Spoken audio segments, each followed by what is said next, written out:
Bonjour, cette vidéo va nous donner quelques notions sur les techniques de filtration de l'eau et va nous permettre de faire un choix sur la qualité de l'eau de boisson désirée pour toute la famille, c'est-à-dire le choix de sa fontaine.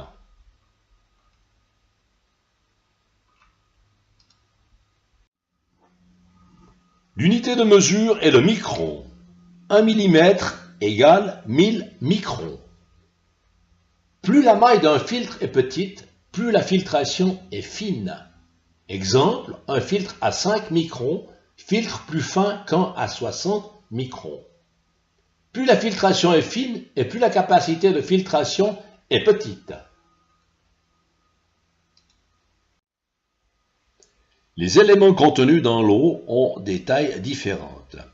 Les particules en suspension visibles sont d'environ 100 microns.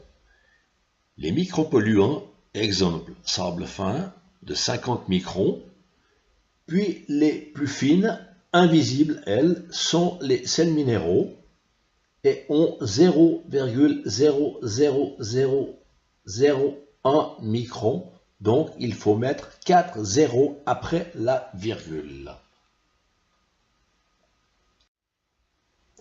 Nous allons en premier employer une cartouche filtrante de environ 25 microns.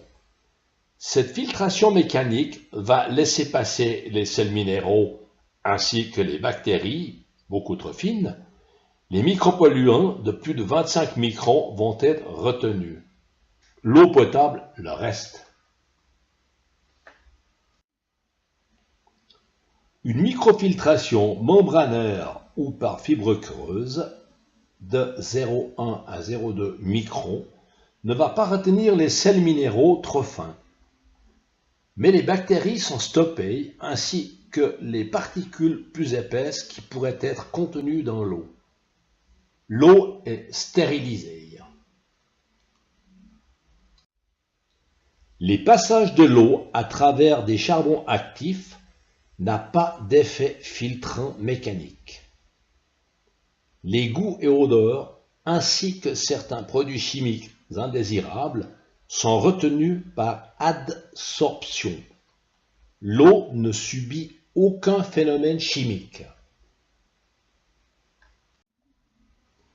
La dénitratation peut être nécessaire pour une eau de source privée. Il s'agit de faire passer l'eau dans des résines échangeuses d'ions qui vont retenir les nitrates en échange de chlorure.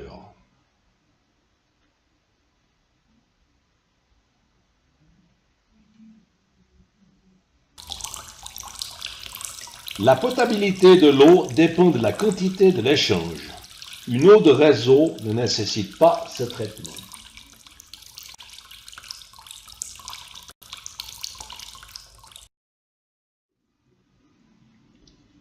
La capture par microélectrolyse des métaux lourds s'appelle la rétention. L'eau passe dans un média filtrant de marque déposée KDF.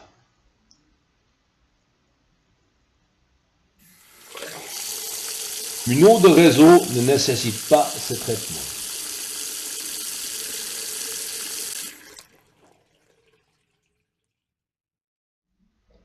La stérilisation par rayon UVC. Au passage de l'eau dans un rayon d'UVC, les micro-organismes vivant dans l'eau, comme les bactéries, virus, sont tués.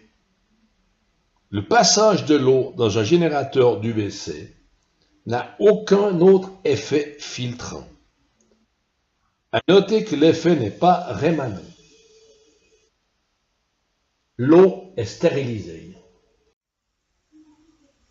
L'osmose inverse emploie un filtre équipé d'une membrane semi-perméable. Il en résulte la sortie de deux eaux. Le perméa, qui a passé la membrane, est une eau très pure, débarrassée de tout ce qui pouvait s'y trouver à plus de 99%. Elle est déminéralisée. Le rétentat, l'eau qui n'a pas traversé la membrane, ressort plus concentrée et est éliminée. Sur ce tableau, nous trouvons les systèmes de filtration que nous pouvons combiner pour notre fontaine sous évier. Deux combinaisons de filtration s'opposent. La microfiltration à environ 0,1-0,2 microns.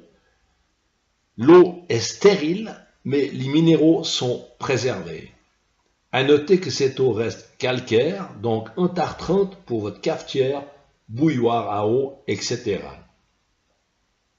Par contre, l'osmose inverse vous apporte une eau très pure, sans minéraux, une eau douce qui n'entartre plus les cafetières et vos casseroles.